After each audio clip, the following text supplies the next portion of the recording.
কারো যদি দেখেন যে কোথাও ফোড়া বা বাগি উঠে গেছে, তাহলে আপনি কি করবেন? ফোড়া বা বাগি উঠলে এটা সাধারণত বসানো ঠিক না।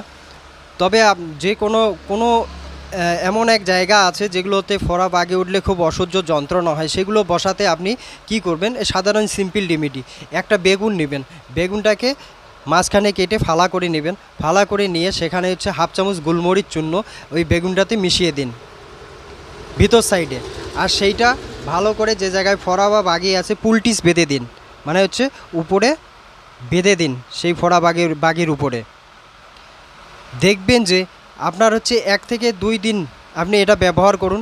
একদিনেই সম্ভবত হয়ে যাবে, কিন্তু যদি না হয় আপনি 2 দিন ব্যবহার করুন। 2 দিন যদি বাঁধতে পারেন, ইনশাল্লাহ যত বড় ফোড়া বাগি থাকুক না কেন সেগুলো বসতে বাধ্য। এটা বহু পরীক্ষিত, আপনারা ট্রাই করলে লাভবান হবেন। আর আমার যদি ভিডিও